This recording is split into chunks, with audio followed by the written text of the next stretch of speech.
दोस्तों आज के इस वीडियो में मैं एक्सेल के स्टैटिस्टिकल फंक्शन में से काउंट ग्रुप के जो फंक्शंस हैं जैसे हुए count function, count a function, count blank function, count if function और काउंट इफ एस फंक्शन को मैं एक्सप्लेन करूंगा और हम ये देखेंगे कि हम इन फंक्शंस को कैसे अपने डे टू डे वर्किंग में यूज करते हैं।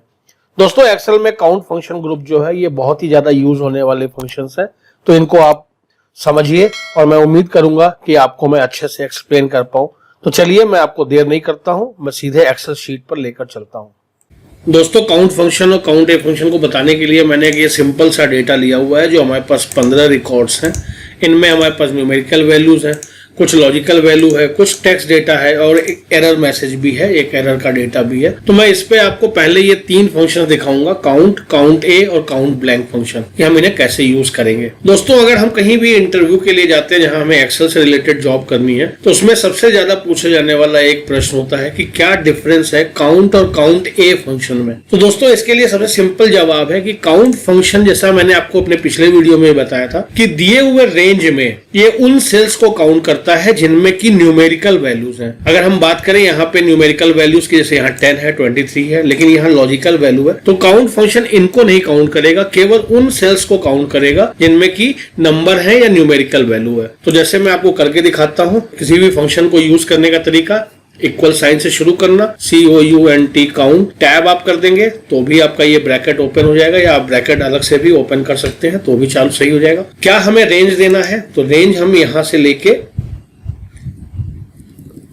यहां तक का हमने रेंज दिया, C3 से C17 जो हमारा डेटा रेंज है, और हम ब्रैकेट को बंद करके एंटर प्रेस करते हैं तो आप देखेंगे यहाँ पे आपको 4 आ रहा है। मतलब यहाँ पे टोटल इस रेंज में ऐसे 4 सेल्स हैं जिनमें की न्यूमेरिकल वैल्यू दी हुई है। तो आप अगर इनको काउंट भी करेंगे देखेंगे यहाँ पे 10 है, दूसरा ये है, तीसरा ये है और चौथा ये वैल्यू है जहां पे की न्यूमेरिकल वैल्यू है। तो इससे हमें आंसर मिला कि काउंट अपने दिए हुए रेंज में उन सेल्स को काउंट करता है जिनमें की न्यूमेरिकल वैल्यूज हैं।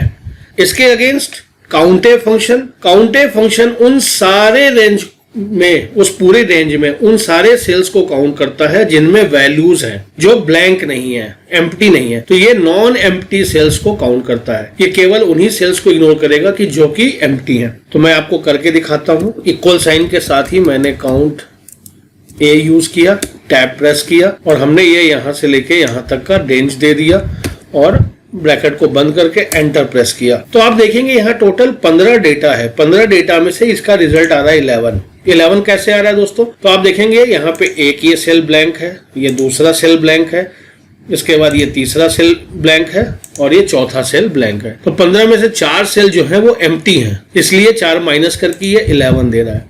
एम्प्टी मतलब जहां हमने कुछ डेटा डाला नहीं है। अगर हम यहाँ पे अगर आपको दिखाएं, हमने एक स्पेस दे दिया तो देखेंगे आपको ये काउंट बढ़ गया। ये स्पेस आपको इस तरीके से दिख रहा है। अगर हमको यहाँ पे स्पेस देना है केवल, तो हम इक्वल के साथ में ब्रैकेट को खोलेंगे, डबल ब्रैकेट लगाएंगे, एक स्पेस देंगे, फिर डबल ब्रैकेट को बंद कर देंगे। तो आप ये देखेंगे यहाँ पे आपको ये ब्लैंक दिख रहा है, लेकिन ये एम्प्टी नहीं है। ब्लैंक है लेकिन एम्प्टी नहीं है। क्यों? क्योंकि यहाँ पे हमारे पास एक स्पेस है, तो इसलिए यहाँ पे काउंट फंक्शन में ये 12 दे रहा है। अगर हम इसको एम्प्टी कर दें, डिलीट कर दें, तो आप देखेंगे कि यहाँ पे जो आपका रिजल्ट आ रहा है वो 11 आ रहा है। इसके बाद काउंट ब्लैंक फंक्शन, जैसा कि इसके नाम से ही पता चल रहा है दोस्तों, ये हमारे जो डेटा रेंज में से जो भी ब्लैंक या एम्प्टी सेल्स हैं उनको काउंट करेगा। कैसे करेगा मैं इसको यूज करके दिखाता हूं। इक्वल के साथ मैंने ये तीसरा फंक्शन काउंट ब्लैंक इसको चूज किया और डेटा रेंज मैंने दे दिया, ब्रैकेट को बंद किया, एंटर प्रेस किया।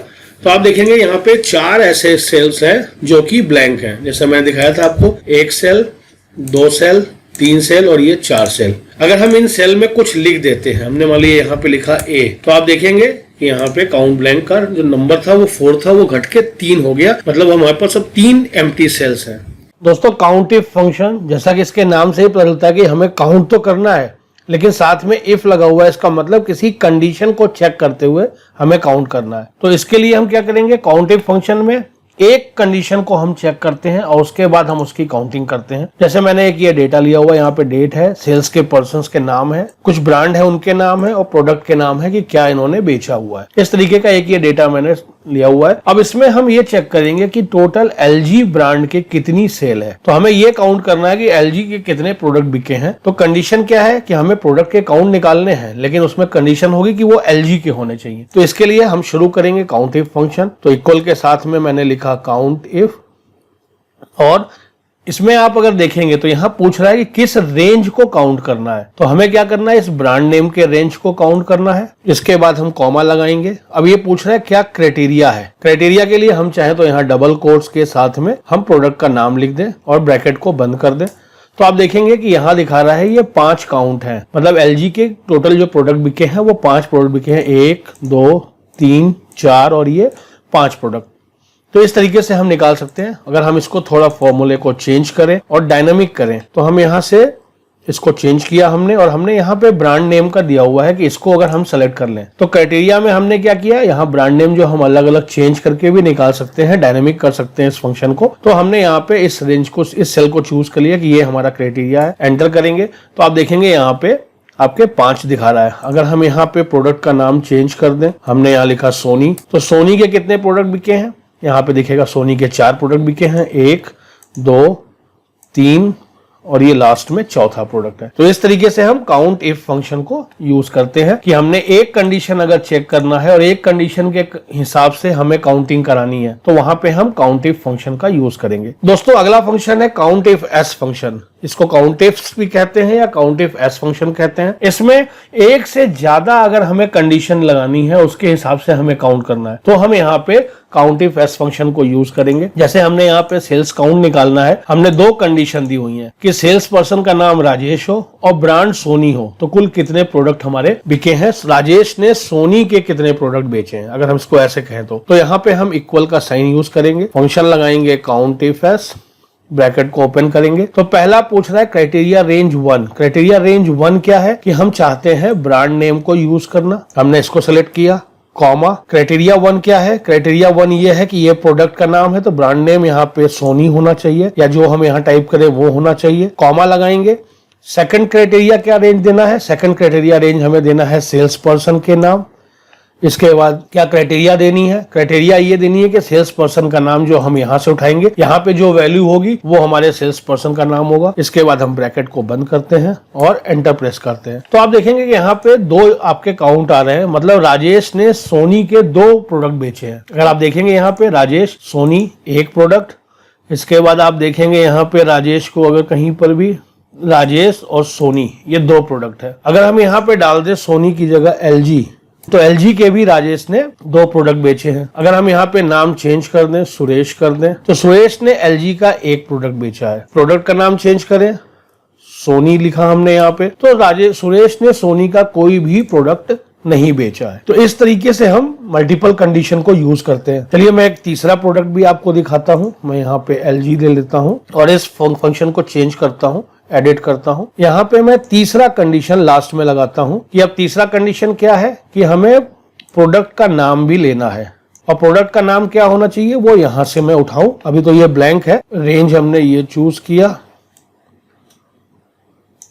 कॉमा लगाया, और क्या हमें क्राइटेरिया देना है, इस क्राइटेरिया को चूज किया, एंटर प्रेस किया। तो अभी यहाँ पे क्योंकि ब्लैंक है तो इसलिए 0 आ रहा है। तो सुरेश ने, अगर हम आपको दिखाएं यहाँ पे, सुरेश ने LG का रेफ्रिजरेटर बेचा है। अगर मैं इसको यहाँ पे कॉपी कर दूं तो आप देखेंगे कि यहाँ पे आपका 1 यूनिट की सेल आ रही है जो सुरेश ने LG का 1 रेफ्रिजरेटर, जो रेफ्रिजरेटर कितना बेचा है तो वो यहाँ पे 1 आएगा। इसी तरीके से मैं अगर राजेश की बात करूं, राजेश ने LG का रेफ्रिजरेटर बेचा है, सोनी का कोई रेफ्रिजरेटर नहीं बेचा है। लेकिन मैं अगर यहाँ पे LED टीवी डाल दूं तो आप देखेंगे कि राजेश ने सोनी के 2 LED टीवी को बेचा है। तो इस तरीके से अगर हमें मल्टीपल कंडीशन लगानी है, किसी चीज में भी काउंट करना है जहां पे हमें एक से ज्यादा कंडीशन यूज करना है, तो वहां पे हम काउंट इफ एस फंक्शन का यूज करेंगे। और जहां हमें केवल एक कंडीशन को बेस करके काउंटिंग करानी है, वहां पे हम काउंट इफ फंक्शन को यूज करेंगे। तो दोस्तों ये था हमारा काउंट ए,